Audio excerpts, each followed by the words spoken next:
18 years after brilliant black aerospace engineer Dr. Elijah Carter died in a suspicious crash, his daughter Janelle walks into Ether Dynamics seeking a mechanic job. When the company's revolutionary Skyhawk X prototype fails during an investor demonstration, arrogant CEO Preston Maddox publicly dares the grease monkey to fix it, expecting humiliation. Instead, Janelle's methodical repair stuns everyone, especially Preston, who doesn't realize he's just invited his greatest threat inside. As Janelle uncovers her father's stolen designs and the deadly corporate secrets behind his death, the outsider in worn overalls transforms into the whistleblower who will dismantle an empire built on stolen genius and bring long overdue justice to her father's legacy. Just before we get back to it, I'd love to know where you're watching from today. And if you're enjoying these stories, make sure you're subscribed because tomorrow's special episode is one you definitely don't want to miss. The summer heat rippled across the tarmac as Janelle Carter approached the gleaming Ether Dynamics facility. Unlike the pristine glass and steel structure that housed some of the nation's most brilliant aerospace minds, Janelle arrived in well-worn overalls, her work boots scuffed from years of honest labor. Her calloused hands gripped a worn leather tool bag, her father's, as she pushed through the revolving doors into a world that wasn't built for people like her. The reception area buzzed with activity. Men in crisp white shirts and women in tailored blazers moved with purpose, their security badges swinging from lanyards as they hurried to important meetings. Janelle approached the front desk, where a receptionist with perfectly manicured nails looked up with a practiced smile that quickly faltered. "I'm here about the temp mechanic position," Janelle said, her voice steady despite the receptionist's skeptical once-over. 20 minutes and 3 security checkpoints later, Janelle stood at the entrance to Hangar 7, the crown jewel of Ether Dynamics testing facilities. Inside, the cavernous space housed the company's most ambitious project, the Skyhawk X, a next-generation jet that promised to revolutionize both military and civilian aviation. The moment she stepped through the doors, conversations quieted. Engineers turned, their expressions shifting from curiosity to dismissal in seconds. A tall man with graying temples snickered to his colleague, just loud enough for Janelle to hear. "Looks like someone took a wrong turn at the janitor's office." Janelle kept her eyes forward, her jaw set. She'd heard worse. At the center of the hangar, surrounded by a group of men in expensive suits, stood Preston Maddox. Even without the introduction, Janelle would have known he was in charge. Everything about him, from his perfectly tailored three-piece suit to his commanding stance, screamed power and privilege. His silver cufflinks caught the light as he gestured toward the sleek aircraft behind him. "Gentlemen, the Skyhawk X represents the future of American aerospace dominance," Preston announced to the VIP investors and military officials. Its proprietary combustion system delivers 30% more thrust, while consuming 20% less fuel than anything currently in service. As Preston continued his pitch, a young technician with a clipboard approached Janelle. "You must be the new hire," he said, extending his hand. "I'm Liam Rivas, Junior Systems Tech." "Janelle Carter," she replied, shaking his hand firmly. HR said, "You'd be starting today. They didn't mention you'd be walking into the middle of Preston's dog and pony show for the investors." Liam grimaced. "Bad timing." Before Janelle could respond, a commotion erupted near the aircraft. Warning lights flashed across a nearby console as technicians scrambled around the Skyhawk X's exposed engine housing. "What's happening?" one of the investors asked, stepping back nervously. "Just a minor calibration issue," Preston assured him, though the tightness in his voice betrayed his concern. The lead engineer, a stern-faced man with wire-rimmed glasses, called out, "Systems not responding to the restart sequence. Auxiliary." "Power failing." Preston's smile vanished as he hurried to the console. "Fix it," he hissed to the engineer. "Now." The investors exchanged worried glances as Preston attempted to salvage the situation with forced laughter. "Well, gentlemen, sometimes even the most advanced technology needs a little coaxing." Janelle watched the engineers work, her eyes narrowing as she studied the diagnostic readouts visible on the nearest monitor. She noticed a pattern in the power fluctuations that seemed familiar. That's an airflow choke in the auxiliary combustion system, she muttered under her breath. Liam glanced at her, surprised. What did you say? The fuel mixture is too rich at the intake, and there's back pressure in the tertiary valve, Janelle continued quietly. It's causing the system to stall before ignition can stabilize. Liam stared at her, his clipboard forgotten in his hands. How could you possibly know that from here? Janelle shrugged. The fluctuation pattern on the monitor. I've seen it before.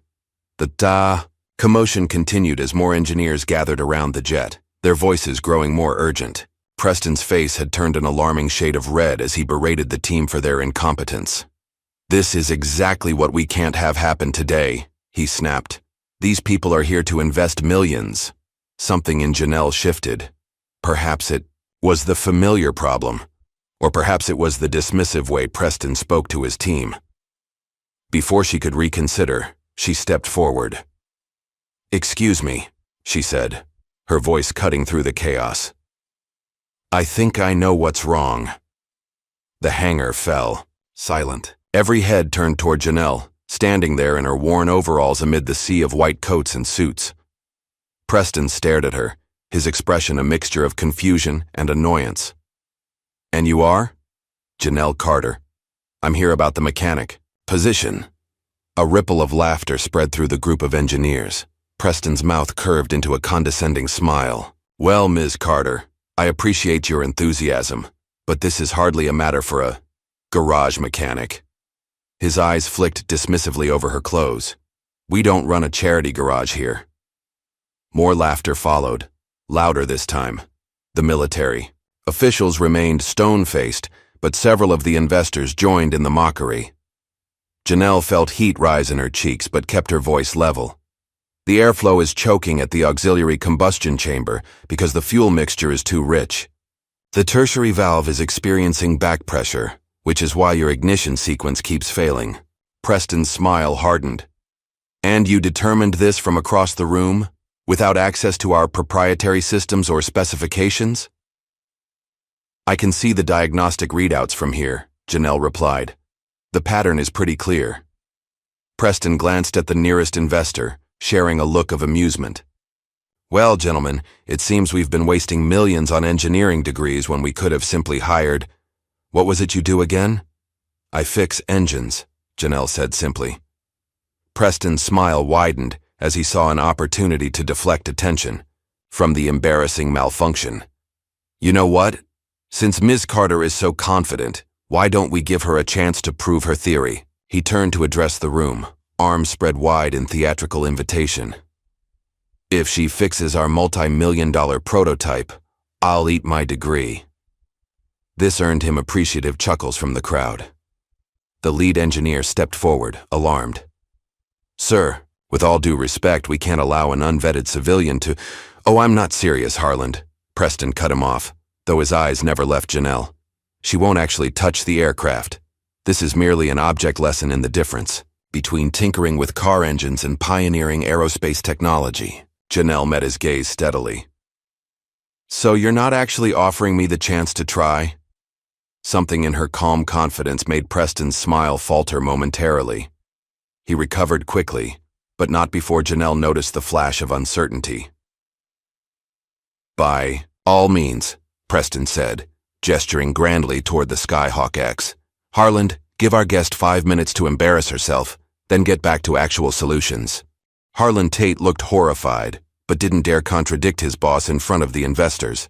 He reluctantly stepped aside, making it clear with his expression that he expected disaster. As Janelle approached the aircraft, the crowd of engineers parted, many smirking in anticipation of her failure. She felt the weight of their judgment as she studied the exposed engine housing, her mind racing through possibilities.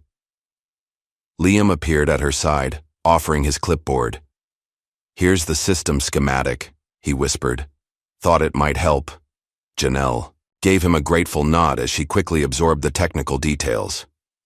The Skyhawk's engine was a marvel of engineering, but beneath its innovative design lay principles as old as flight itself.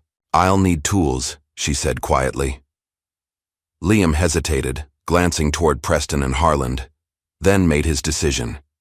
He slipped away, and returned moments later with a small toolkit. "Thanks," Janelle murmured, selecting a specialized wrench. With confident movements that spoke of years of practice, Janelle began disassembling a key section of the engine housing. Her hands moved with precise grace, each motion deliberate and efficient. She worked methodically, occasionally referencing an obscure design principle that few present recognized, but none could dispute. The smirks gradually faded as engineers watched her work. Even Harlan's scowl softened into reluctant curiosity, as Janelle exposed the auxiliary combustion system and identified exactly what she had predicted: a misaligned tertiary valve causing improper fuel mixture and airflow choking. With quick, deft movements, she rewired a control panel using unconventional, but undeniably effective logic. The entire process took just under 4 minutes. "Try it now," she said, stepping back and wiping her hands on a rag Liam provided. Harlan looked to Preston, who gave a curt nod. The engineer initiated the restart sequence, his expression clearly communicating his expectation of failure. For 3 agonizing seconds, nothing happened. Then, with a soft whir that grew steadily into a confident hum, the Skyhawk X's engines came to life. Not just running, but running smoother than they had in previous tests. The diagnostic readouts confirmed what everyone could hear: optimal performance across all systems. The hangar fell into stunned silence. The investors and military officials exchanged impressed glances. Liam couldn't suppress a grin. Harlan's mouth hung slightly open in disbelief. And Preston? Preston looked as though he'd swallowed something extremely unpleasant. One of the investors broke the silence. "Well, I'd say that's worth a standing ovation, wouldn't you, Preston?" Backed into a corner, Preston managed a tight smile. "Indeed. Quite unexpected." An Air Force colonel stepped forward, studying Janelle with new interest. "Young lady, that was impressive work. Where did you learn to diagnose systems like that?" Before Janelle could answer, Preston smoothly inserted himself between them. "A fortunate guess, Colonel, but I do admire initiative." He turned to Janelle with a smile that didn't reach his eyes.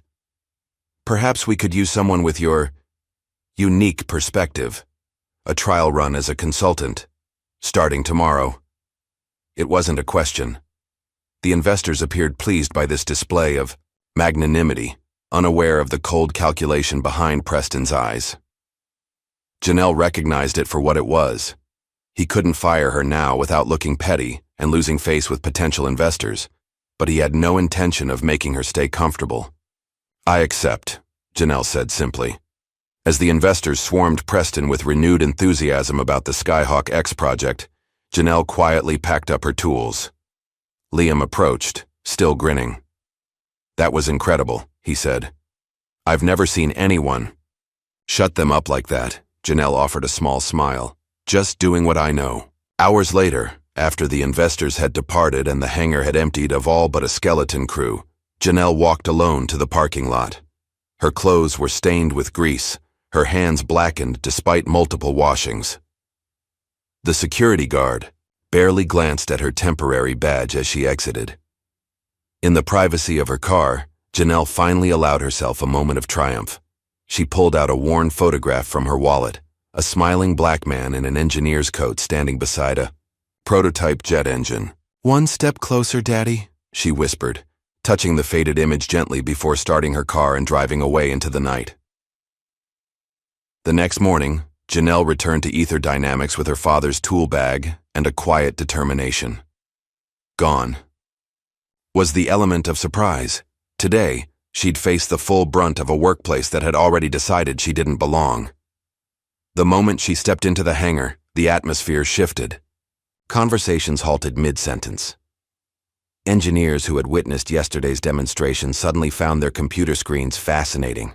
A few junior techs offered tentative nods, but most simply pretended not to see her. Harlan Tate stood at the central workstation, surrounded by his inner circle of senior engineers. When he spotted Janelle, his face hardened.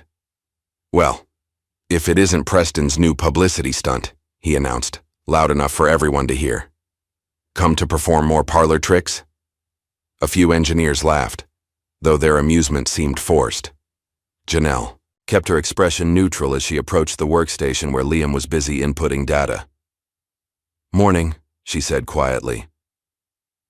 Liam glanced up, relief evident in his face at the sight of a friendly presence. "Hey, glad you came back. I wasn't sure you would after yesterday." "It takes more than a few cold shoulders to scare me off," Janelle replied, setting down her bag. "Well, I've been assigned to get you set up. Preston's orders." Liam lowered his voice. "Though between us, I think he's hoping you'll get overwhelmed and quit by lunch." Janelle's lips curved in a small smile. "Then he's going to be disappointed." As Liam showed her to a workstation on the periphery of the main floor, far from the central action and tucked beside a supply closet, Janelle observed the social dynamics of the hangar. Harlan's group of older engineers clearly ran the technical side of things, their decades of experience earning them respect and deference from the younger staff. They were also, she noted, exclusively white men over 50. "That's the old guard," Liam explained, following her gaze. "They've been here since Ether was just a defense contractor startup. Most of them worked together at Lockheed or Boeing before Preston recruited them. And they don't like change," Janelle observed. Liam snorted. "That's putting it mildly. They barely tolerate the computer systems from this decade." After setting up her credentials and explaining the basic protocols, Liam hesitated. "Look, I should warn you. They think you're just here as a diversity hire, a PR puppet for Preston to parade in front of investors and the media. That's ironic, considering Preston was ready to humiliate me yesterday." "Preston plays all angles," Liam replied with a shrug. "If you fail, you're a joke. If you succeed, he takes credit for discovering you. Either way, he wins." "We'll see about that," Janelle said quietly. As the morning progressed, Janelle was assigned basic diagnostic tests. Work, far below the complexity of what she'd handled yesterday. She completed each task with methodical precision, refusing to give anyone ammunition against her competence. During a break, Liam approached with 2 coffee cups, offering one to Janelle. "Want to see something cool? If you're up for a little exploration." Curious, Janelle followed him through a labyrinth of corridors to a rarely used section of the facility. Liam swiped his badge at a dusty door marked Archive Storage B. "Nobody comes back here anymore," he explained as they entered a dimly lit room filled with filing cabinets and old computer terminals. They digitized most of the old designs years ago, but some things never made it into the system. Janelle ran her fingers along a cabinet drawer labeled Project Horizons, 2004-2007. Something about the date range made her heart beat faster. Liam moved to a corner where blueprint tubes were stacked haphazardly. "I found these while looking for parts catalogs last month. Check this out." He carefully unrolled a faded blueprint onto a dusty table. Janelle's breath caught. The schematic showed an experimental propulsion system with a distinctive intake. Design, one she recognized instantly. "This looks like..." she began, then stopped herself. "Like what?" Liam prompted. "Nothing. Just reminds me of something I saw once." Janelle studied the blueprint carefully, noting the design date, June 2006. Her father had been alive then. As they were leaving the archives, Janelle's mind raced with questions. The blueprint's design elements were eerily similar to sketches she'd seen in her father's workshop, sketches he'd worked on in the months before his death. Back at her workstation, Janelle was lost in thought when a memory surfaced. Herself, as a little girl, sitting on her father's lap as he explained a complex engine diagram. Dr. Elijah Carter, brilliant aerospace engineer and devoted father, had made even the most advanced concepts accessible to his curious daughter. "The secret is in the flow, Nell," he'd tell her, his voice warm with passion. "Air and fuel must dance together perfectly. Too much of either, and the music stops." The memory was interrupted by a commotion at the central console. A calibration. System was showing erratic readings. Engineers clustered around, discussing possible causes. Janelle approached cautiously, studying the readouts from a distance. Something seemed off about the fluctuation pattern. It wasn't consistent with normal system variants. Before she could mention her observation, Harlan's voice cut through the discussion. Carter, since you're so eager to show off, why don't you take a look? The challenge was clear. Succeed and be resented more, or fail and confirm their low expectations. Janelle stepped forward, aware of all eyes on her. She carefully reviewed the diagnostic data, immediately noticing that the calibration parameters had been altered from standard settings. The changes were subtle. Someone would have had to manually override the safety protocols to make them. The intake valve pressure is set too high, she said finally. If we try to run the system with these settings, we could blow the auxiliary compressor. Harlan frowned. Impossible. I checked those settings myself this morning. Then someone changed. Them since you checked, Janelle replied evenly, bringing up the system log. There, at 10:47 a.m., parameter adjustments outside normal range. The timestamp corresponded to when she'd been in the archives with Liam, when her workstation had been unattended. A tense silence fell over the group as the implications became clear. Someone had tampered with the system, and the blame would have fallen on Janelle when it failed. Harlan's expression shifted from skepticism to something unreadable. Without a word, he reset the parameters to their correct values. The system immediately stabilized. Lucky catch, he muttered, but his eyes narrowed suspiciously at his team. Later that afternoon, Preston summoned Janelle to his office, a glass-walled space overlooking the hangar floor. Unlike the cluttered workspaces below, Preston's domain was minimalist and immaculate, with a single model of the Skyhawk X displayed prominently on his desk. Ms. Carter. Preston greeted her with a corporate smile that never reached his eyes. I've been hearing interesting reports about your first.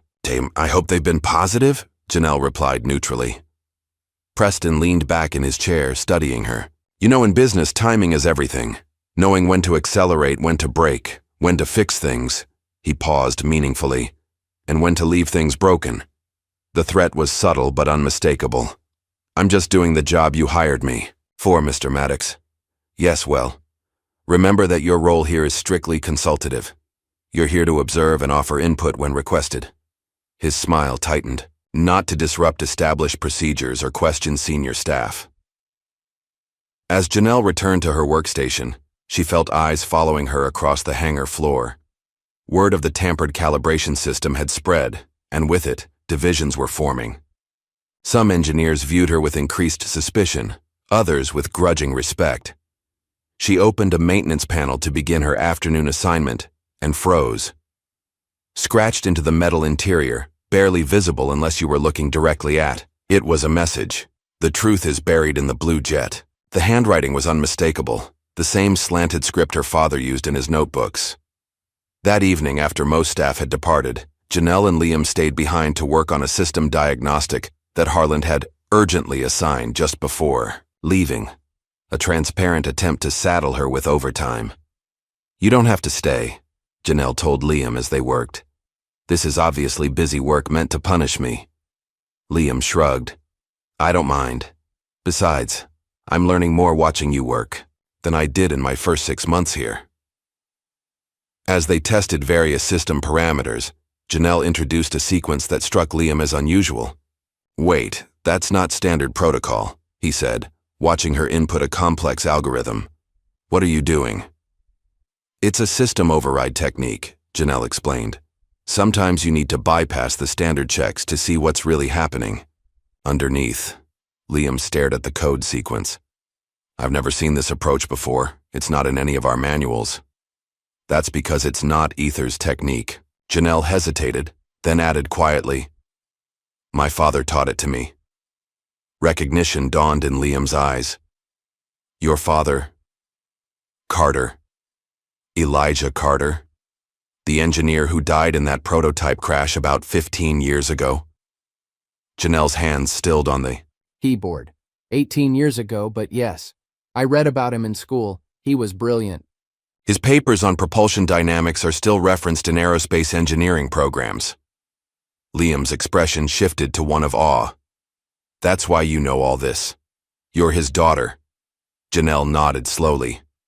I'd appreciate if you kept that to yourself. Of course. But why? That legacy could open doors here. If the board knew who you were, if they knew who I am, Janelle interrupted, her voice dropping to a whisper. They'd bury me like they did him. Liam's brow furrowed.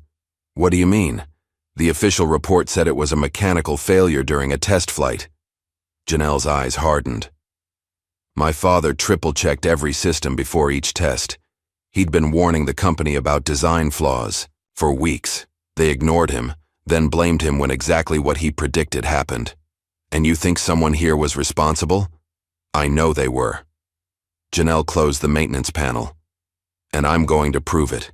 The early morning silence of Ether Dynamics' archive room enveloped Janelle as she methodically compared blueprint after blueprint. She'd arrived 2 hours before her shift, using the temporary access badge Liam had programmed to give her entry to the restricted areas. The risk was worth it. Spread before her were 2 sets of designs, digitally archived copies of her father's prototypes from 18 years ago, and the current Skyhawk X schematics she'd downloaded from the company server. At first glance, they appeared entirely different nomenclature, different material specifications, even different design philosophies. But Janelle wasn't looking at the surface details. She was looking at the bones. There you are, she whispered, tracing her finger along a distinctive fuel delivery system in the Skyhawk X plans. The configuration was unique, a modified hexagonal flow pattern that optimized combustion while reducing heat signature. It was nearly identical to a design her father had created, albeit with updated materials and slightly altered dimensions. She pulled up another comparison. The auxiliary power routing. Again, beneath cosmetic changes and renamed components, the core innovation was unmistakable. Elijah Carter's work, repackaged and renamed. Janelle leaned back, her heart pounding. This wasn't coincidence or convergent design thinking. Someone had taken her father's revolutionary concepts he died testing, and built the company's flagship product on them without attribution. Her research continued at home that evening. Seated at her kitchen table with her laptop and a cold cup of coffee, Janelle dug through old news articles and industry publications. Most covered her father's death as a tragic accident, a brilliant engineer lost to a mechanical failure during a routine test flight.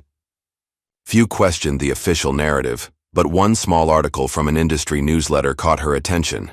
It listed the personnel present during the fatal test flight, including interns and support staff. Near the bottom of the list, P. Maddox, engineering intern. Janelle stared at the name. Preston Maddox had been there when her father died. Not just at the company, at the actual test site.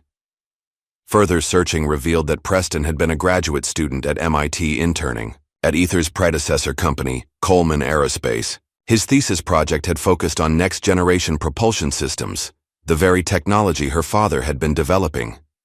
You were there, Janelle murmured, staring at a grainy photo of a much younger Preston standing in the background of a team picture. You saw what happened. The next day, Janelle arrived at work to find Liam in an unusually somber mood.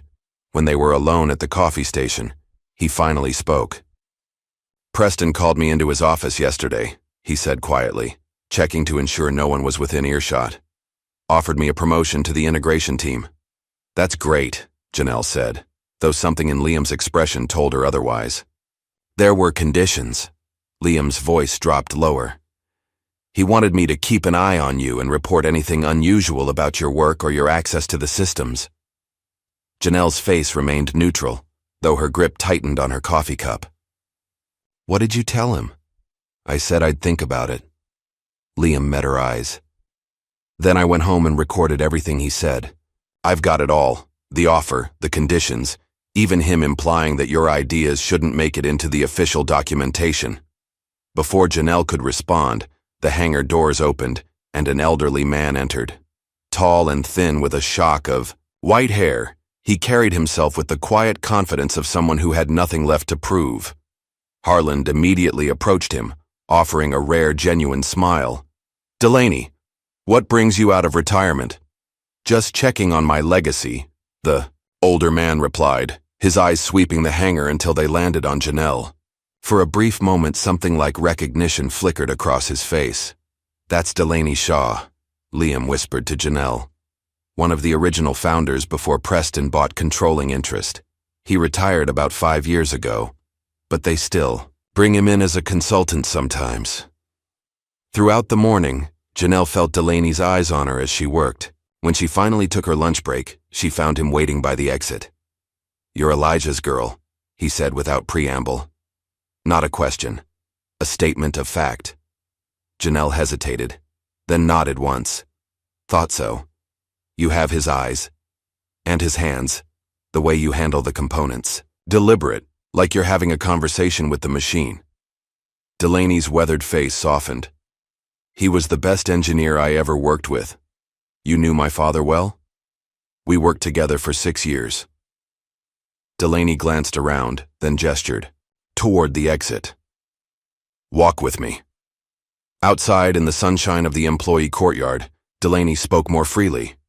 "I was on site the day of the accident. Not in the control room, I was at the fabrication lab. But I heard the explosion." His eyes grew distant.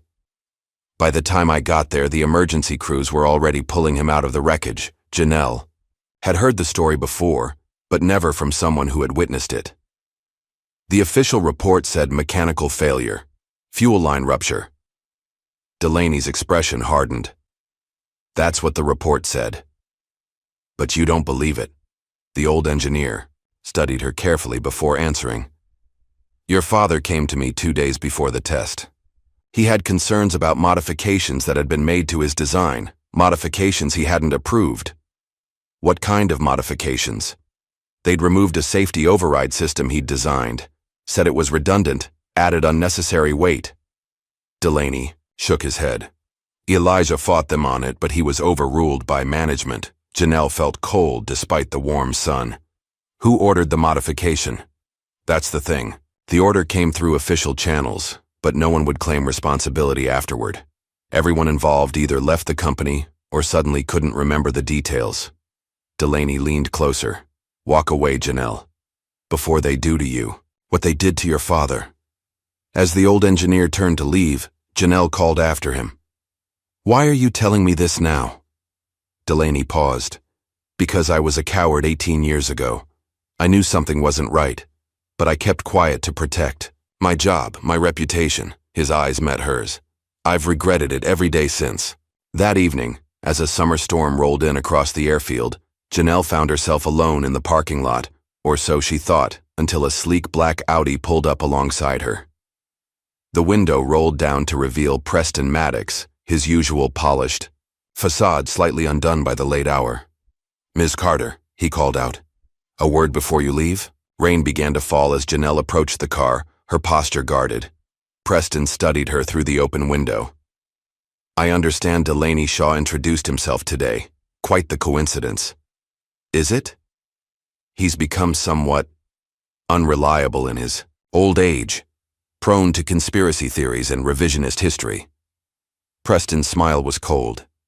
"I wouldn't put much stock in his stories." "I don't recall mentioning any stories." Something flickered in Preston's eyes, a calculation being made. "Let's drop the pretense, shall we? I know who you are, Janelle Carter. I knew the moment HR forwarded your application." The rain intensified, soaking through Janelle's jacket, but she stood her ground. "Then you know why I'm here. I assumed it was for employment, but perhaps your motives run deeper." Preston leaned forward. "You think you're the first to dig up bones? Your father didn't know when to quit either." The threat hung in the air between them, barely audible over the drumming of rain on the car roof. "Is that what happened?" Janelle asked, her voice steady despite the chill spreading through her body. "He wouldn't quit, so you made him?" Preston's laugh held no humor. "Such drama. Your father died in a tragic accident. An accident caused by his own stubbornness and refusal to adapt to practical realities." "You mean his refusal to compromise safety for profit?" "I mean his refusal to be a team player." Preston's expression hardened. A quality his daughter seems to have inherited. With that, he rolled up his window and drove away, leaving Janelle standing alone in the rain, her suspicions now certainties. The next day, during a routine maintenance check of the Skyhawk X, Janelle discovered something unexpected. Hidden inside the maintenance hatch, partially concealed behind a bundle of wiring, was a small, non-standard module with a damaged memory drive. She carefully photographed it in place before removing it, noting that it hadn't been included in any of the official schematics. The casing was older than the surrounding components, its design reminiscent of technology from nearly 2 decades ago. "What did you hide?" she whispered, running her fingers along the scratched surface. That evening, Janelle, Liam, and Sahana Patel, a junior engineer who had recently begun sharing knowing looks with them whenever Harland or Preston made dismissive comments, gathered in Janelle's apartment to examine the mysterious module. "It's definitely not standard ether equipment," Sahana confirmed, examining the circuit board. "The architecture is completely different, and look at the manufacturing date, 2007. "The year my father died," Janelle said quietly. Liam connected the damaged drive to his laptop. "Most of the data is corrupted, but I might be able to recover fragments." Hours of careful work yielded only encrypted file fragments, most too damaged to decode. But just before midnight, Liam's decryption program finally broke through. "I've got something," he announced, his voice tight with excitement. The recovered file was an audio recording, badly degraded but partially audible. When they played it, Janelle's heart stopped at the sound of her father's voice, distorted but unmistakable. "If this module is active, I didn't make it. They're using Skyhawk to bury what we built, what we died for." The recording ended, in static, leaving them in stunned silence. "He knew," Janelle whispered. "He knew they would do this." "But what does he mean by what we died for?" Sahana asked. "He recorded this before the accident." "I don't know," Janelle admitted.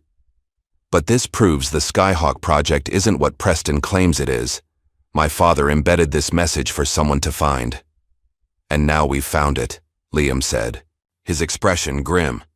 "The question is, what do we do next?" The answer came sooner than expected. The following day, Preston called an emergency board meeting to discuss security concerns. Janelle wasn't invited, but Liam managed to access the meeting minutes afterward. The language was carefully corporate, but the intent was clear. Preston had convinced the board that Janelle's unconventional methods posed potential risks to proprietary technology. Her access to systems was to be restricted, and her work closely monitored. "He's trying to box you in," Liam explained as they reviewed the document. "Make it impossible for you to find anything else without triggering security protocols." "Then we need to work faster," Janelle replied, her determination only strengthening. "Before he buries the truth completely." Gray clouds hung low over the airfield as the Skyhawk X prepared for its scheduled test flight.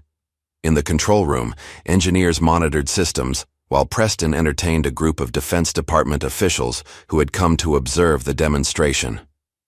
Janelle stood at the EGATC, back of the room, officially there to consult but effectively sidelined by Preston's new restrictions. She watched the test pilot, Rick Donovan, run through his pre-flight checks with practiced efficiency. "All systems nominal," Rick reported over the comm. "Ready for engine start sequence." Harland, at the lead console, gave the go-ahead. "Cleared. For startup, proceed with test protocol Alpha 7. As the engines powered up, Janelle's eyes remained fixed on a specific readout, the auxiliary power system she had modified days earlier. Without authorization, she had installed a manual override that bypassed the automated controls. If anything went wrong with the main system, the pilot could activate it directly.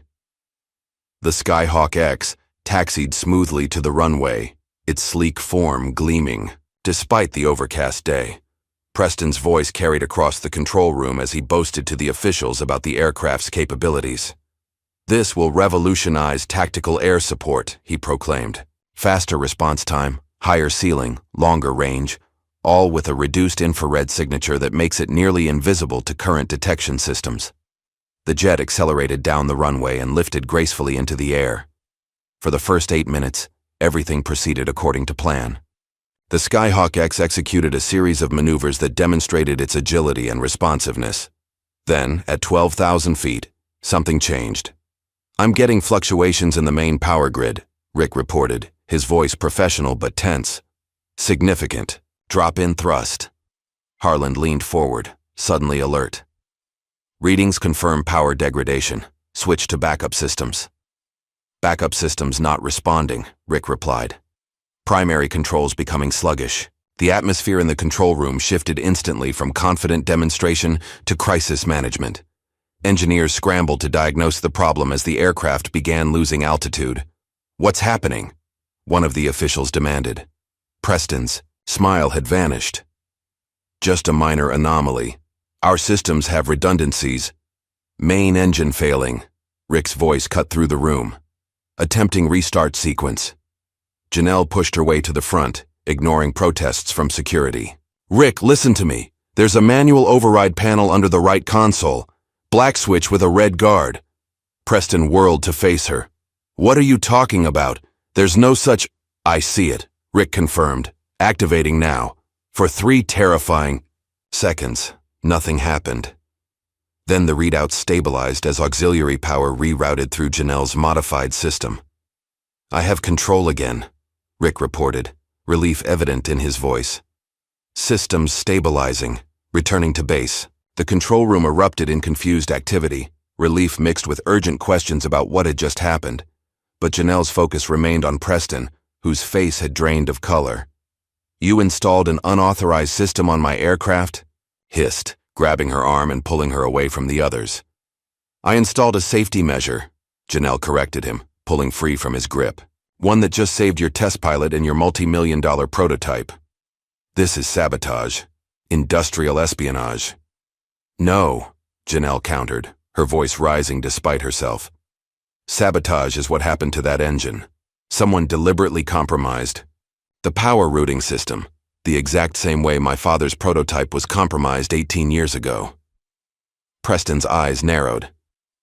"You have no proof of that." "I will," Janelle promised.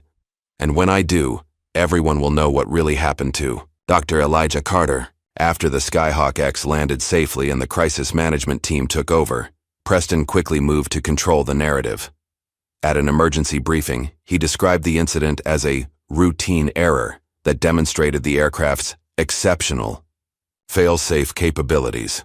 "There will be no formal investigation," he announced to the gathered engineers.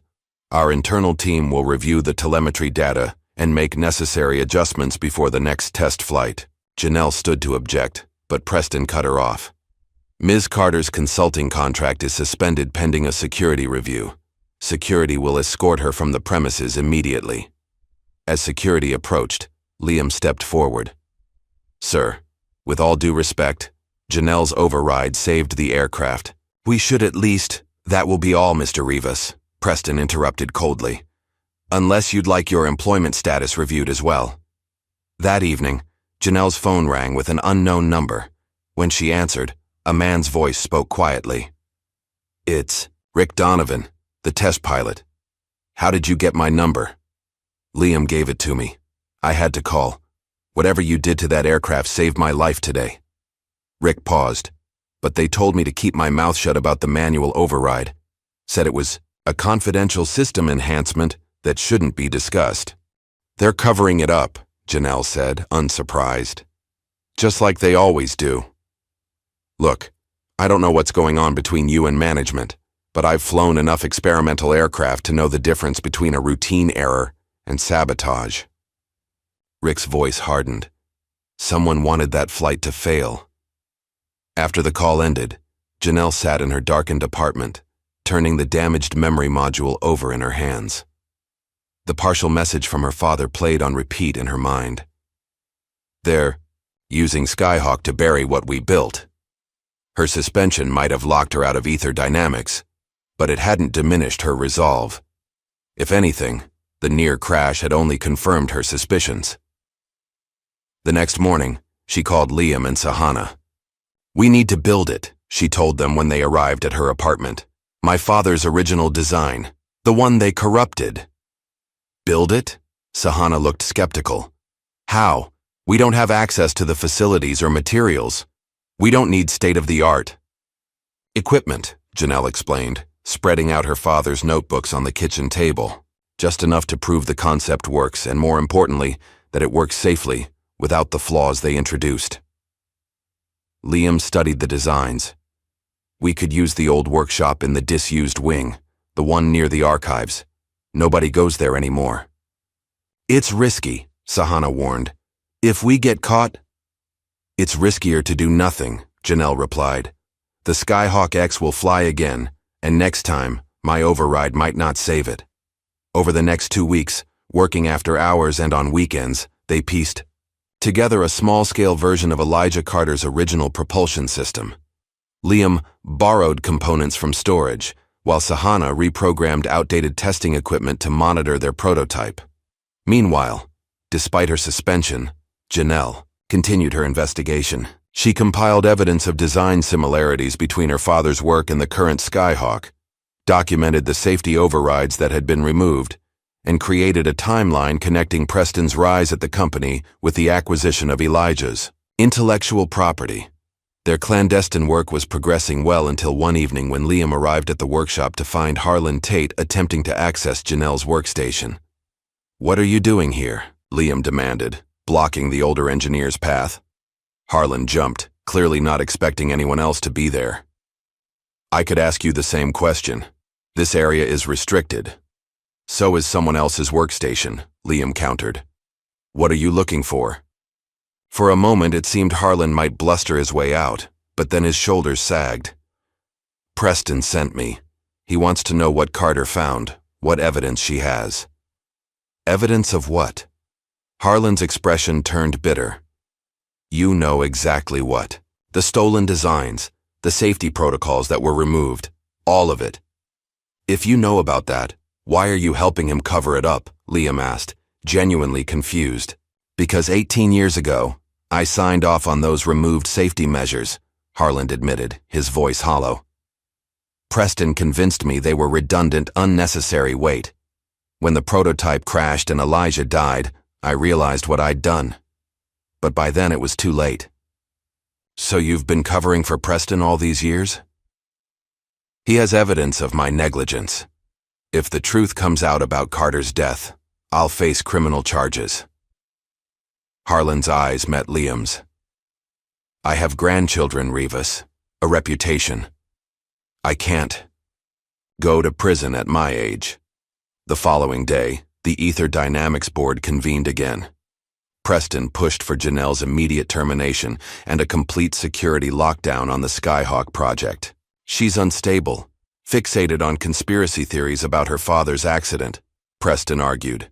"She's installed unauthorized modifications to our prototype and accessed restricted archives." The vote seemed headed in Preston's favor until Liam entered the boardroom unannounced, carrying a thumb drive. "Before you vote," he said, addressing the board directly, "you should hear this." He played the audio recording he'd made weeks earlier, Preston offering him a promotion in exchange for spying on Janelle, admitting knowledge of her father's designs, and instructing Liam to ensure certain documentation disappeared from the system. The boardroom fell silent as the recording ended. Preston's face had turned an alarming shade of red.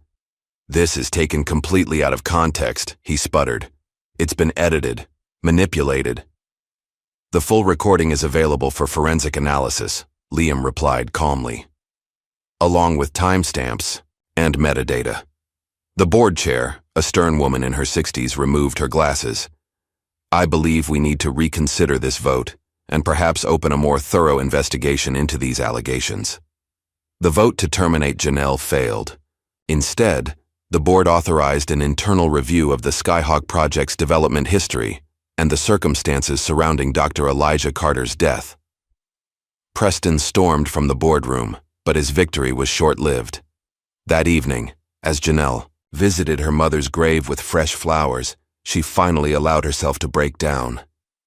"I wanted to be just like him, Mom," she whispered, tracing the adjacent headstone that marked her father's resting place. "I dreamed of being a fighter pilot, designing planes that would change the world. But after he died, I couldn't bear to even look at an aircraft." She wiped away tears. "But now I'm finishing what he started. I'm making it right." Unknown to Janelle, at that very moment, Sahana was making a breakthrough. The memory drive they'd found in the Skyhawk X had finally yielded its secrets after weeks of painstaking data recovery. When Janelle returned to her apartment, Liam and Sahana were waiting, their expressions a mixture of triumph and grim satisfaction. "We got it all," Sahana announced, her voice trembling with excitement. "Your father's complete designs, his test logs, and—" She paused. "A safety override system he documented before being ordered to remove it. The same override that would have prevented his crash," Liam added quietly. Janelle stared at the screen, at her father's meticulous notes, and the damning evidence they contained. After 18 years, the truth was finally in her hands. "What do we do now?" Sahana asked. Janelle's phone lit up with a notification. She'd been following a tech journalist on social media for weeks, observing his coverage of aerospace innovation and corporate ethics. Now she had a story for him. "Now," she said, her finger hovering over the contact button. "We make sure everyone knows what happened." She pressed send on a message that would change everything. "I have evidence of stolen designs and unsafe engineering practices at Ether Dynamics that led to a fatal crash 18 years ago. Are you interested?" The response came almost immediately. "Very. When can we talk?" The morning sun had barely crested the horizon when Janelle's phone began buzzing incessantly. Overnight, the tech world had exploded with the news. The article, "Stolen. Legacy. How Ether Dynamics Built an Empire on a Dead Man's Genius," had gone live at midnight and was already trending across every major platform. Janelle sat at her kitchen table, coffee growing cold as she scrolled through the reactions.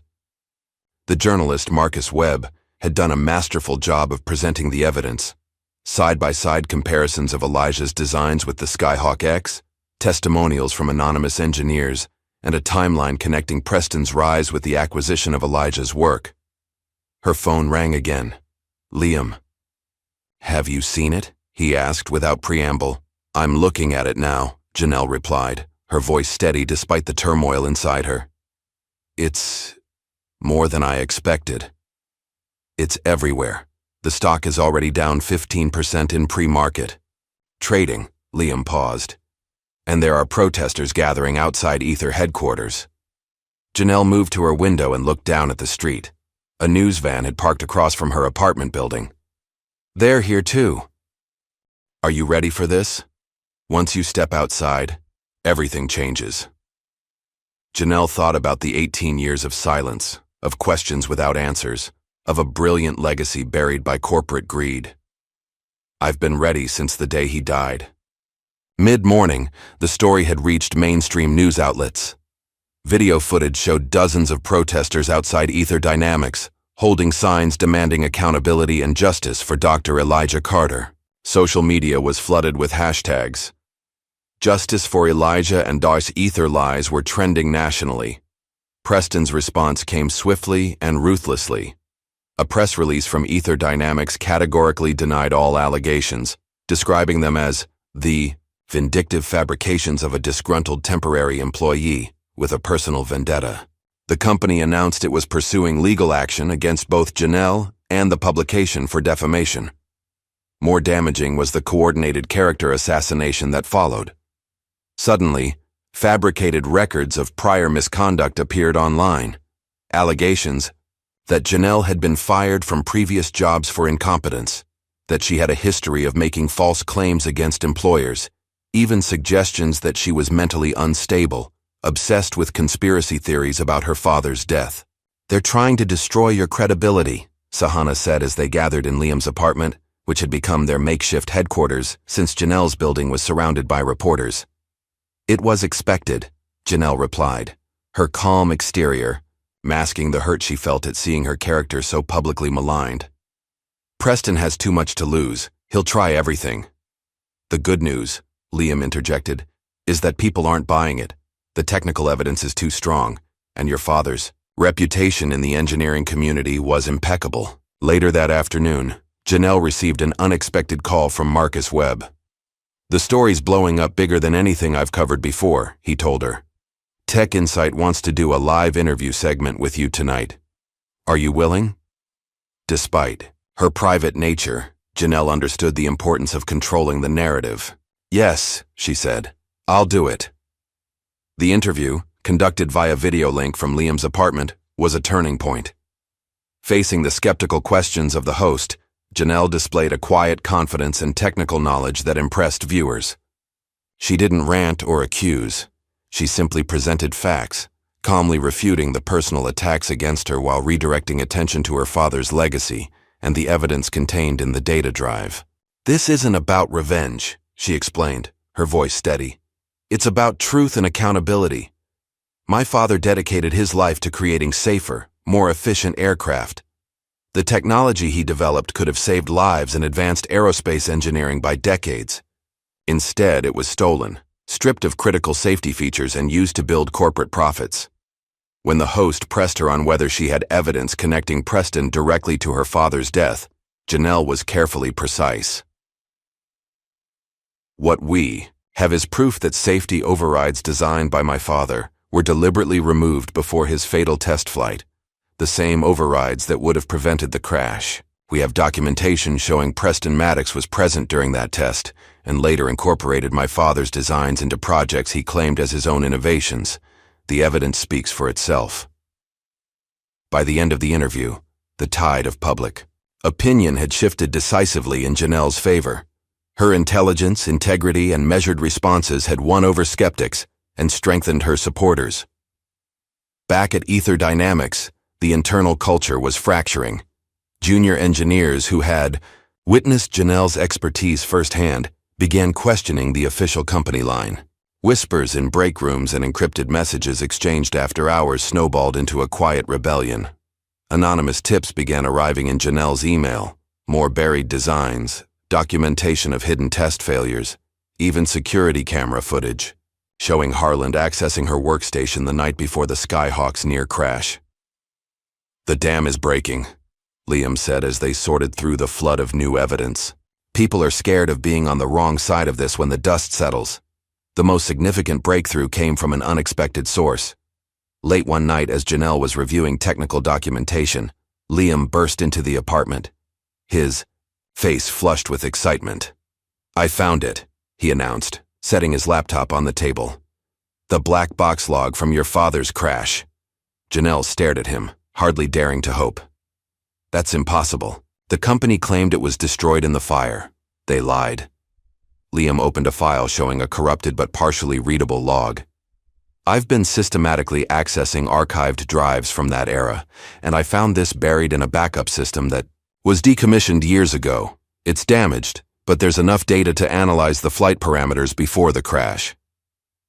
They spent hours poring over the fragmented data, piecing together the final moments of Elijah Carter's life. The log showed exactly what Delaney had suggested. The prototype had suffered a catastrophic failure in exactly the system where the safety override had been removed. "This proves it wasn't mechanical failure or pilot error," Janelle whispered, her finger tracing the waveform that represented her father's final moments. "The system failed exactly as he predicted it would." The next day, Janelle received a text from an encrypted number. "Not all security contractors stay loyal when they discover they've been protecting criminals. Northern Plaza Garage, Level 3, midnight." Despite Liam and Sahana's concerns about the mysterious message, Janelle was determined to meet this potential whistleblower. "If there's even a chance they have information about my father, I have to go." The parking garage was dimly lit and eerily quiet as Janelle arrived just before midnight. She'd taken precautions. Liam was parked nearby with a clear view of the entrance, and Sahana was monitoring a live stream from Janelle's phone, hidden in her pocket. At precisely midnight, footsteps echoed through the concrete structure. A woman emerged from the shadows, tall, athletic, with close-cropped gray hair and the hyper-vigilant bearing of someone accustomed to assessing threats. "Janelle Carter," the woman stated, rather than asked. "I'm Catherine Reeves. I was head of internal security at Coleman Aerospace during the time of your father's death." "You were there?" Janelle asked, her heart racing. "I was responsible for securing the test site that day." Catherine's expression remained neutral, but her eyes held regret. What I'm about to give you could result in criminal charges against me for violating multiple NDAs, but some things matter more than legal agreements. She handed Janelle a USB drive. These are internal memos from 18 years ago that were supposed to be destroyed during the merger with Ether. Emails showing Preston Maddox specifically pressured the test coordinator to proceed, despite your father's safety concerns. Janelle stared at the small device in her palm. Why now? Why not come forward years ago? Fear. Career preservation. Shame. Catherine looked away. All the usual cowardly reasons, but watching history repeat itself with the Skyhawk X, I couldn't stay silent anymore. As Catherine turned to leave, Janelle called after her. Will you testify if it comes to that? The poor, former security chief paused. If it means justice for Elijah Carter, yes. While Janelle was securing this critical evidence, Preston was making his own desperate moves. He called an emergency board meeting and proposed a complete corporate restructuring, selling off the Skyhawk division to a foreign subsidiary, erasing connections between current projects and past designs, and pivoting the company toward new technologies. This is our only option to contain the PR damage and protect shareholder value, Preston argued to the assembled board members. We sever the infected limb to save the body. What Preston didn't know was that the meeting was being live-streamed to investors, a transparency measure hastily implemented by concerned board members. As the vote to approve his restructuring plan approached, the boardroom doors burst open. Liam entered first, followed by Janelle and Sahana. Behind them came Marcus Webb and a camera operator.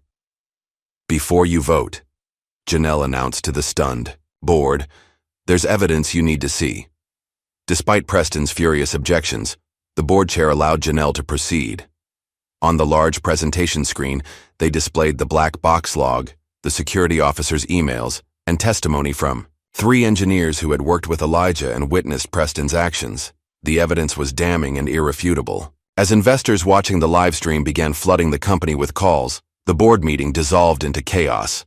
Preston shouted accusations of corporate espionage and threatened lawsuits against everyone present.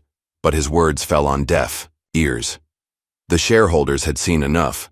The restructuring vote was unanimously rejected, and a motion to suspend Preston pending a full investigation passed with only one dissenting vote, his own. The weeks following Preston's suspension were a whirlwind of activity at Ether Dynamics. The board appointed an interim CEO, Dr. Cynthia Morrow, a former Air Force colonel with a PhD in aerospace engineering and a reputation for uncompromising integrity. Unknown to most, she had been a contemporary of Elijah Carter's in graduate school. Janelle was reinstated with a formal apology and given unrestricted access to company archives to continue her investigation. The atmosphere in the hangar had transformed. Engineers who had once sneered at her now sought her input, and Harland, Tate's inner circle, had dissolved as each member scrambled to distance themselves from the growing scandal. On her first day back, Janelle found a handwritten note on her workstation. My office, 2 p.m. C. Morrow. Dr. Morrow's office was Spartan, compared to Preston's elaborate space. Instead of modern art and status symbols, her walls displayed aerospace schematics, technical awards, and a framed photo of a young Cynthia with a group of engineers, including Elijah Carter. Your father was brilliant, Morrow said without preamble, as Janelle entered. Too brilliant for some to handle. I left the private sector because I couldn't stomach watching mediocre men take credit for exceptional work, particularly from those they deemed outsiders.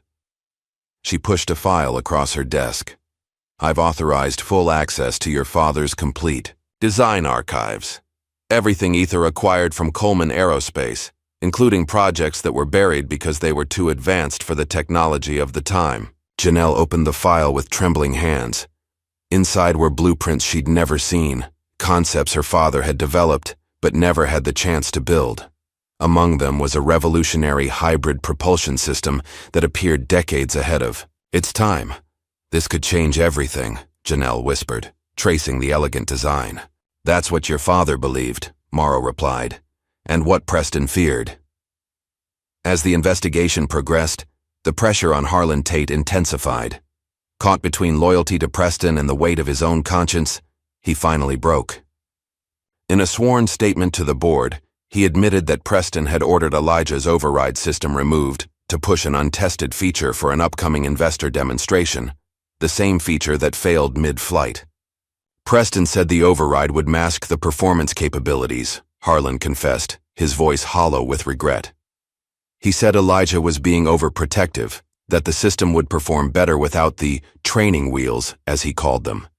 When the crash happened, Preston was the first to suggest pilot error. He had documentation ready, showing Elijah had been working excessive hours, implying fatigue might have affected his judgment.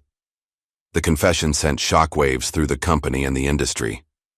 Investigations by both the FAA and the Justice Department were opened, and Preston's assets were frozen pending criminal inquiries. For Janelle, the vindication was bittersweet.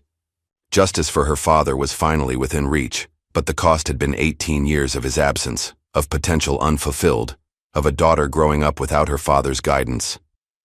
The strain of the fight began to show in unexpected ways. Late one evening, as Janelle and Liam worked on reconstructing one of Elijah's designs, tensions that had been building finally surfaced. "You need to take a step back," Liam urged after Janelle had worked through her third consecutive night. "We've won. Preston is finished. The truth is out." "It's not enough," Janelle insisted, her eyes red-rimmed from exhaustion. "We need to rebuild every design, prove every concept, make sure his full legacy is restored." "At what cost?" Liam demanded. "You're driving yourself into the ground. When does it end? When is it enough?" Janelle slammed down her tools. "It ends when justice is done. When my father's name is cleared completely and his work recognized." "This isn't just about justice anymore," Liam argued, his voice softening. "It's becoming an obsession. We've exposed the truth. Your father would want you to live your life now, not sacrifice it to his memory." "Don't tell me what my father would want," Janelle snapped, tears threatening. "You didn't know him." "No, but I know you," Liam replied gently. "And I'm worried you're chasing ghosts instead of building your own future."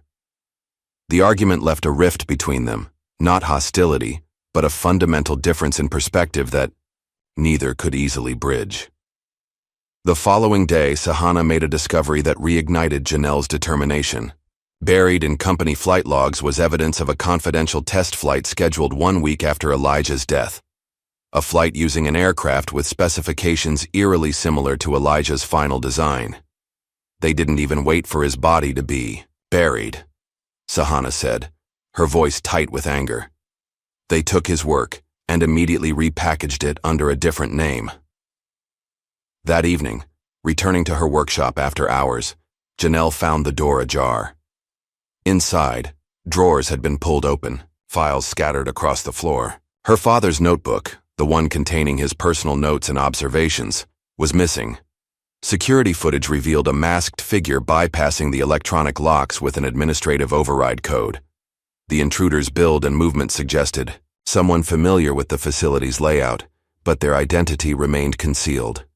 "It has to be Preston," Liam insisted when Janelle called him, "or someone working for him." "Whoever it is, they're desperate," Janelle replied, "which means we're getting closer to something they don't want found." The break-in left Janelle feeling violated and vulnerable. The next day, needing space to clear her head, she drove to the remote airfield where her father's prototype had crashed 18 years earlier. Now abandoned, the runway was cracked and overgrown, nature slowly reclaiming the site of tragedy. Standing where her father had died, Janelle finally allowed herself to grieve, not just for the brilliant engineer lost too soon, but for the father, who had missed seeing his daughter grow up, who would never know the woman she'd become. "I'm sorry, Dad," she whispered, tears streaming down her face. "I tried to bring you justice, but it's not enough. They're still hiding something, still one step ahead." As the sun began to set, casting long shadows across the abandoned airfield, Janelle wiped her tears and straightened her shoulders. "I'm not done yet," she promised the fading light. "Whatever they're hiding, I'll find it." Her renewed determination was matched by unexpected public support the following day. Rick Donovan, the test pilot who had nearly crashed in the Skyhawk X, appeared on a national morning news program. I was told to keep quiet about what happened during that test flight, he stated firmly into the camera. Preston Maddox personally threatened to blacklist me from the industry if I spoke about the override system that saved my life. A system installed by Janelle Carter without authorization because she knew the aircraft was unsafe. Rick looked directly into the camera. I've been flying experimental aircraft for 15 years. What happened that day wasn't a routine error. It was a catastrophic system failure, identical to the one described in Dr. Carter's final flight warnings 18 years ago. I'm breaking my NDA because the next pilot might not be as lucky as I was. The interview sent shockwaves through the aerospace community. Other test pilots came forward with similar stories of pressure to downplay safety concerns. Engineers from competing companies expressed outrage at the suppression of potentially life-saving technology. Public protests outside Ether headquarters grew larger and more vocal. Preston's name trended globally, for all the wrong reasons. Whistleblower protections became the rallying cry of employees across the industry. Inside Ether Dynamics, Dr. Morrow called an all-hands meeting to address the growing crisis. Effective immediately, we are establishing a corporate ethics committee with full investigative powers, she announced to the assembled staff. Any engineer who felt pressured to compromise safety standards under previous leadership is encouraged to come forward without fear of reprisal. The announcement was met with thunderous applause. Years of pent-up frustration and fear were finally breaking free. As Janelle left the meeting, she received an urgent text from Liam. Preston's house is empty. Security system deactivated. Private plane gone from hangar. Preston Maddox had fled. Within hours, rumors spread through financial circles that Preston had liquidated millions in cryptocurrency holdings. His private jet had filed a flight plan for Singapore, a country with limited extradition agreements with the United States. He's running, Sahana said as they gathered in Janelle's newly secured workshop. He knows what's coming. Let him run, Janelle replied, a new calmness in her voice. The truth doesn't need him to be present to come out. That evening, as news of Preston's apparent flight from justice dominated headlines, Janelle received an unexpected visitor. Delaney Shaw stood at her door looking older and more frail than when she'd last seen him. May I come in? He asked quietly. Once seated, Delaney placed a worn leather notebook on her coffee table. Her father's missing notebook. Janelle stared at it in disbelief. How did you... I've had it for years, Delaney admitted. Elijah gave it to me the day before the test flight. He said if anything happened to him, I should keep it safe until someone came looking for the truth. He pushed the notebook toward her. I was a coward for not coming forward sooner, but maybe this can help make amends. The last few pages, they're what Preston has always been afraid of. With trembling hands, Janelle opened the notebook to the final entries. There, in her father's handwriting, was a detailed account of his conversations with Preston in the days before the crash, including Preston's insistence that the safety override be removed despite Elijah's protests. But more damning was the final page, a signed statement from Elijah Carter stating that if he died during the upcoming test, it would be because his safety concerns had been deliberately ignored for financial gain. He knew, Janelle whispered, tears welling in her eyes. He knew they were setting him up to fail. Delaney nodded sadly. He knew, but he flew anyway. That was Elijah. Always believed he could overcome any challenge, fix any problem. He never walked away from a fight. Janelle smiled through her tears. That sounds familiar. As Delaney rose to leave, he paused at the door. Your father would be proud of you, Janelle.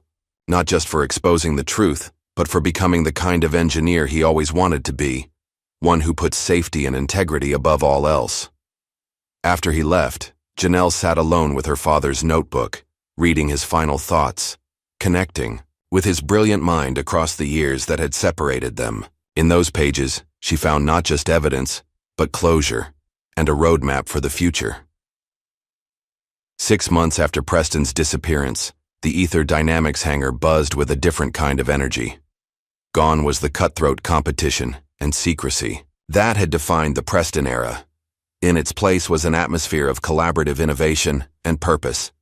At the center of it all stood Janelle, now officially heading the Skyhawk redesign initiative. With Dr. Morrow's full backing, she had assembled a small, dedicated team to rebuild the aircraft according to her father's original specifications, with all safety systems intact and his name prominently featured in the documentation. "Pass. Me that torque wrench," Janelle called to Sahana, who had become her right hand in the rebuilding effort. Around them, a team of engineers, some veterans, others fresh recruits drawn by the chance to work on Elijah Carter's visionary designs, worked with focused enthusiasm. The prototype taking shape before them looked similar to the Skyhawk X externally, but its internal systems had been completely reimagined. Gone were the compromised elements that prioritized performance over safety. In their place was Elijah's original vision, a perfect balance of innovation and protection. Dr. Morrow entered the hangar, accompanied by members of the board. Unlike Preston's showy demonstrations, these visits had become regular low-key affairs, genuine progress checks rather than performances. "How's it coming along?" Morrow asked, her eyes taking in the progress with genuine interest. "We're on schedule," Janelle replied. "The propulsion system is fully integrated, and we've successfully tested the auxiliary power grid. Most importantly, the triple redundant safety override is functioning exactly as my father designed it." One of the board members, an older woman who had often clashed with Preston, stepped forward. "The board has been discussing the company's future in light of recent events. We believe a fresh start is in order." Janelle nodded, assuming they meant a new marketing campaign, or perhaps a restructuring. "Effective next quarter," the board member continued. "Ether Dynamics will be rebranded as Carter Aerospace Technologies in honor of Dr. Elijah Carter's contributions to the industry." The hangar fell silent. Janelle stared at the board member, certain she had misheard. "You're naming the company after my father?" Dr. Morrow smiled. "It's long overdue. Elijah's vision is the foundation of our best technology. It's time the world recognized that." Tears welled in Janelle's eyes before she could stop them. Around her, the engineering team broke into spontaneous applause, none more enthusiastic than Harlan Tate, who had become one of her strongest advocates since his confession. Later that day, as news of the rebranding spread through the company and the industry, Janelle received word that Preston Maddox had been located in Singapore and was being extradited to face charges of corporate fraud, intellectual property theft, and negligent homicide. The trial became a media sensation. Day after day, the courtroom filled with journalists, industry insiders, and members of the public, captivated by the story of stolen genius and long-delayed justice.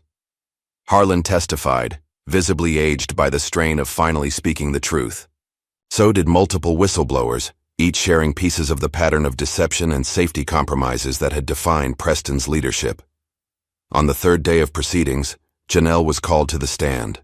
Walking to the witness box, she felt the weight of 18 years of questions, of grief, of searching. She was no longer the outsider in worn overalls who had entered Ether Dynamics on a dare. Now she was the engineer leading the rebirth of her father's legacy. "Ms. Carter," the prosecutor began, "could you describe for the court your father's reputation in the aerospace engineering community?" Janelle spoke clearly, her voice steady.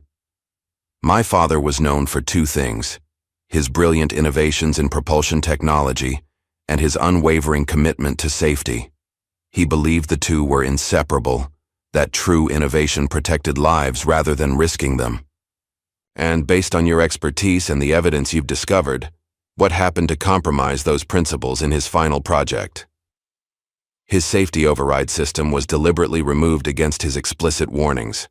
The documentation we've recovered shows that Preston Maddox ordered this modification to showcase performance capabilities to investors, despite being informed of the catastrophic risks. Preston, sitting at the defense table in an immaculate suit that couldn't hide his diminished presence, stared at her with cold hatred. As questioning continued, Janelle maintained her composure, explaining complex technical concepts in terms the jury could understand. She didn't allow emotion to color her testimony, letting the facts speak for themselves. Then came the surprise that shifted the entire trial. Janelle's legal team submitted a piece of evidence that hadn't been previously disclosed, an old audio recording found in her father's tape recorder during the cleanup of his workshop. The courtroom fell silent as Elijah Carter's voice filled the room, captured in a conversation from 18 years ago. "I'm recording this because I need a record. Preston, you're asking me to remove a critical safety system for a demonstration flight. I've explained the risks, and I'm documenting that you're overruling my objections despite being informed that this modification creates an unacceptable safety hazard." Preston's younger voice responded, "The override makes the system look sluggish. To investors, we need to show the full performance envelope. You're being paranoid, Elijah. This is why you're still just an engineer while I'm moving into management. Sometimes you have to take calculated risks." "There's nothing calculated about this," Elijah countered. "It's reckless. If anything happens during that flight—" "Nothing will happen," Preston interrupted.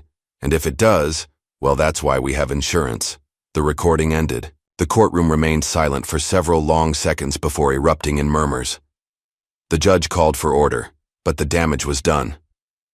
Preston's face had gone ashen. When the verdict came 3 weeks later, it surprised no one. Preston Maddox was found guilty on all counts and sentenced to 35 years in federal prison. As the judge announced the sentence, Janelle sat perfectly still, her expression unchanged. This wasn't a moment for celebration or vindication, only for quiet. Acknowledgement that justice, though delayed, had finally arrived. "Justice," she whispered to herself as Preston was led away in handcuffs. In the months that followed, Carter Aerospace Technologies rose from the ashes of scandal to become a symbol of innovation with integrity. The newly rebuilt aircraft, now officially named Elijah 1, was prepped for its inaugural test flight on what would have been Elijah Carter's 60th birthday. The morning of the flight, Janelle surprised everyone with an announcement. Standing before the assembled engineers, investors, and media representatives, she revealed her decision. "As the head of this project, I've overseen every detail of the Elijah 1's reconstruction," she began. "I know this aircraft inside and out. Every system, every safety protocol, every contingency, which is why I will be serving as test pilot for today's flight." A murmur ran through the crowd. Dr. Morrow stepped forward. "Janelle, are you certain? We have qualified test pilots available." Janelle nodded, her decision unmovable. "This aircraft represents my father's vision and my own engineering expertise. There's no one better qualified to demonstrate its capabilities and safety features." As she walked toward the locker room to change, Liam caught up with her. Their relationship had been strained since their argument months earlier, but professional. Respect had never wavered. "You never mentioned you were a pilot," he said, falling into step beside her. "There's a lot I never mentioned," Janelle replied. "I got my license at 19, did advanced training at 22. It was my way of connecting with him after he died, understanding what he experienced." Liam hesitated, then said what he'd been holding back. "I'm leaving next month. Accepted a position with an NGO developing humanitarian drone systems in conflict zones." Janelle stopped walking, genuinely surprised. "That's a big change." "I learned something important from you," Liam admitted. "Engineering isn't just about building impressive things. It's about making a difference, saving lives." For the first time in months, the tension between them dissolved. Janelle offered her hand. "They're lucky to have you." Liam took it, then surprised her with a quick hug. "Fly safe up there." An hour later, Janelle sat in the cockpit of the Elijah 1, running through pre-flight checks with methodical precision. The flight suit fit her perfectly, the helmet a comfortable weight. Through the canopy, she could see the crowd gathered. At a safe distance, colleagues, reporters, industry representatives, all watching with anticipation. "Control, this is Elijah 1, she spoke into her headset. "All systems nominal, request clearance for takeoff." "Elijah 1, this is Control," came Sahana's voice. "You are cleared for takeoff. Godspeed, Janelle." The engines hummed to life, not with the aggressive roar of the Skyhawk X, but with a confident, steady power that spoke of precise engineering and balanced design. As Janelle guided the aircraft down the runway, she felt a presence beside her in the cockpit. Not a ghost, but a legacy made tangible through steel and circuitry. "Let's show them what you built, Dad," she whispered, as the Elijah 1 lifted gracefully into the clear blue sky. The test flight was flawless. For 45 minutes, Janelle put the aircraft through a carefully planned series of maneuvers, demonstrating not just its performance capabilities, but its responsiveness and stability. The hybrid propulsion system, Elijah's most revolutionary concept, performed exactly as the simulations had predicted, delivering exceptional thrust with minimal fuel consumption and a dramatically reduced heat signature. Across the nation, the flight was being live-streamed.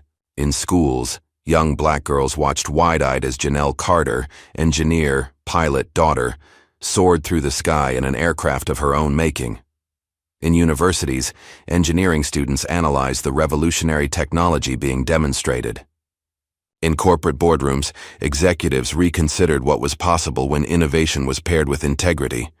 When Janelle finally brought the Elijah 1 in for a perfect landing, the applause was deafening. As she climbed down from the cockpit, cameras flashed and reporters called questions.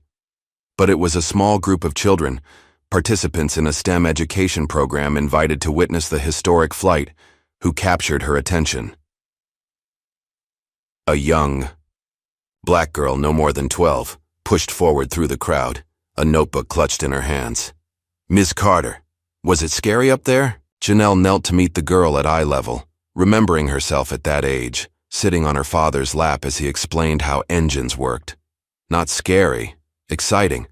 The sky belongs to dreamers just as much as anyone else. The girl nodded solemnly. "I want to build planes too. My science teacher says girls don't become engineers, but I told him you did." Janelle's expression softened. "What's your name?" "Zoe." "Well, Zoe, you tell your teacher that Janelle Carter says he's wrong. The future of flight needs your dreams." She gestured to the aircraft behind her. "Never let anyone steal your fire."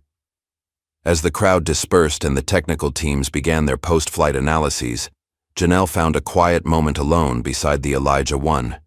She ran her hand along the smooth fuselage, feeling the culmination of 2 generations of Carter innovation beneath her fingertips. "We flew, Dad," she whispered. "Together." 1 year after the successful test flight of the Elijah 1, Carter Aerospace Technologies hosted a gala celebration unlike anything the industry had seen before. The company's main lobby had been transformed for the launch of the Elijah Carter Fellowship, a new initiative to fund engineering education for underrepresented youth. The room buzzed with conversation as aerospace executives mingled with educators, current Carter engineers, and most importantly, the first class of fellowship recipients. 20 brilliant young minds from backgrounds traditionally underrepresented in STEM fields. Janelle stood at the podium, dressed not in flight gear or work clothes, but in an elegant pantsuit that managed to be both professional and a statement. The crowd quieted as she began to speak. 18 months ago, I walked into this building looking for a temp mechanic job, she began, eliciting knowing smiles from those familiar with her story. I was judged instantly, not for my skills or knowledge, but for how I looked, where I came from, what I represented. She paused, her eyes finding the young fellowship recipients in the front row. That judgment was nothing new. My father faced it decades ago as a brilliant black engineer, in an industry that wasn't ready to see past the color of his skin to the genius of his mind. But he persisted. He built anyway. He dreamed anyway. Janelle gestured to the large display behind her, showing the first graduating class of the fellowship program.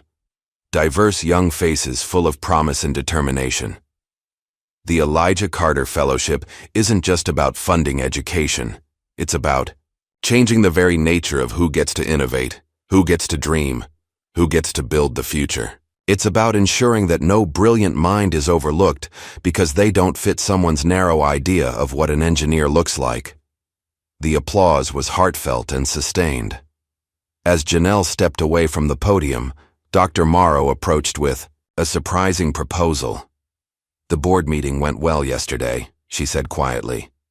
They've unanimously approved offering you the position of Chief Innovation Officer. Janelle raised an eyebrow. That's unexpected. Is it? You've revolutionized our approach to design, established new safety protocols that are becoming industry standards, and your name carries weight that we desperately need. Morrow smiled. Plus, you're a damn good engineer. Janelle considered. The offer, watching the fellowship recipients excitedly discussing their projects with industry veterans who, not long ago, might have dismissed them without a second thought. I appreciate the offer, she said finally, but I'd like to propose an alternative. I want to head a new division, the Carter Mentorship Program. We'd work directly with engineering students, recent graduates, and career changers from underrepresented backgrounds. Morrow studied her thoughtfully. Instead of being in the executive suite, you want to be in the trenches, shaping the next generation? That's where I belong, Janelle confirmed. My father was a great engineer, but his greatest gift to me wasn't his designs. It was the time he spent teaching me, showing me how to see the world through an engineer's eyes. Later that evening, as the event wound down, Janelle found herself in conversation with Liam, who had returned for the celebration. His year working on humanitarian drone systems had changed him. His skin was tanned, his formerly neat appearance now more rugged, but his eyes held the same intelligence and humor. The mentorship program is perfect for you, he said, genuine admiration in his voice. You're a natural teacher. And you? How's saving the world going? Janelle asked with a smile. One drone delivery at a time, Liam replied. It's challenging work, but when you see medical supplies reach a village that's been cut off by conflict, he shrugged. Makes all those late nights worth it. Their conversation was interrupted by Sahana, now lead engineer for Carter's next generation projects. Sorry to interrupt the reunion, but there's someone you need to meet, Janelle. She introduced a young engineer who had recently joined the company, bright, eager, and clearly in awe of Janelle. After a brief conversation about the young woman's ideas for improving fuel efficiency, Sahana pulled Janelle aside. She reminds me of someone, Sahana said with a knowing smile. A few years ago, I would have been too intimidated to speak up in meetings or suggest improvements to senior engineers' designs. Watching you stand your ground changed that for me. Janelle squeezed her friend's shoulder. You always had it in. You just needed to see it was possible.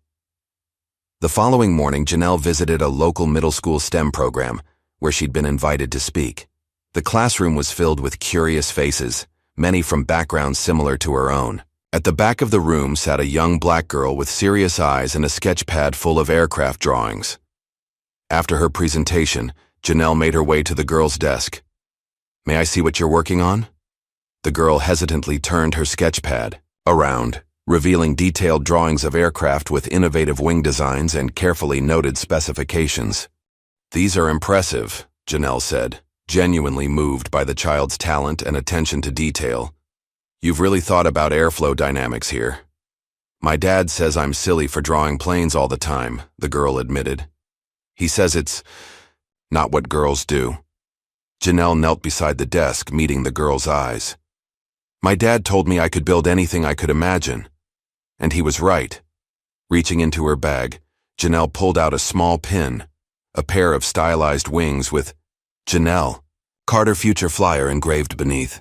I've been saving this for someone special, she said, handing it to the girl. Someone who sees the sky as a beginning, not a limit. The girl's eyes widened as she carefully took the pin. This is the first one ever? The very first, Janelle confirmed, blinking back unexpected tears. Wear it proudly. That afternoon, Janelle returned to her office to find a package waiting on her desk. The return address was unfamiliar, but the handwriting on the label brought an immediate lump to her throat. It matched the handwriting in her father's notebooks. With trembling fingers, she opened the package to find a sealed envelope with "For Janelle" written across the front, and a note explaining that the letter had been found in an old storage crate during the clearance of a defunct aerospace facility. Janelle opened the envelope carefully, as if it might dissolve at her touch. Inside was a letter from her father, dated 3 days before his fatal flight. My dearest Janelle, if you're reading this, something has gone wrong. I pray that's not the case, but engineers plan for contingencies, so here we are. I've enclosed a photo of us from last summer. You sitting in the cockpit of that old Cessna, pretending to fly while I explained the controls. The joy on your face. That day is what I think of whenever I doubt my path. You asked me yesterday why I build things that fly. I told you it's because the sky is the greatest challenge. But the truth is simpler. I build because you're watching. Because someday, you'll build too. Maybe airplanes. Maybe something else entirely. What matters is that you'll know it's possible. Some people won't want you to succeed. They'll see your brilliance as a threat. Never let that stop you. Build. Anyway. Dream anyway. Fly anyway. This design I'm testing tomorrow, it's revolutionary, Nell. It will change everything if it works. And someday, perhaps you'll take it further than I ever could. For when you build your own wings, Dad enclosed was a faded photograph. 11-year-old Janelle in the cockpit of a small plane. Her father leaning in beside her. Both beaming with identical smiles of wonder and possibility. Janelle held the photo to her heart. 18 years of grief and purpose crystallizing into a moment of perfect clarity. The letter wasn't just a goodbye, it was a handoff, a passing of the torch from one generation of innovation to the next. Months later, as Janelle watched a new class of mentees working on their first design project, she found herself sketching an idea that had been forming in her mind, an interatmospheric shuttle based on her father's propulsion concepts, but capable of reaching the edge of space. A true bridge between worlds. Time to go higher, she whispered to herself, adding details to the preliminary design. From her office window, she could see the Elijah 1 in the testing field, being prepped for another demonstration flight. The aircraft that had once represented stolen legacy now stood as a testament to persistence, to justice, to the power of truth to eventually break through even the most carefully constructed deceptions. Janelle watched the sunset glint off its wings. From the observation deck, her eyes sparkling not with the pain and determination that had driven her for so many years, but with something new, hope for a future where innovation served humanity rather than ego, where brilliance was recognized regardless of its packaging. In the lobby below, visitors paused before a newly installed mural, Elijah and Janelle Carter. Standing side by side, blueprints in hand, the past and future of aerospace innovation united in a single image of possibility. Beneath it, words that had become the company's new motto, a simple but powerful declaration of purpose. We build, for those who dared to dream. As the sun sank below the horizon casting a golden glow across the airfield, Janelle Carter, engineer, pilot, mentor, daughter, turned back to her designs, adding her own innovations to her father's legacy, extending the journey they had begun, together. The cycle complete. The future waiting. What would you risk to claim a legacy that was stolen from you? Janelle's journey reminds us that justice demands courage, even when standing alone. Like, share, and subscribe for more stories of underdogs who refuse to let their brilliance be buried.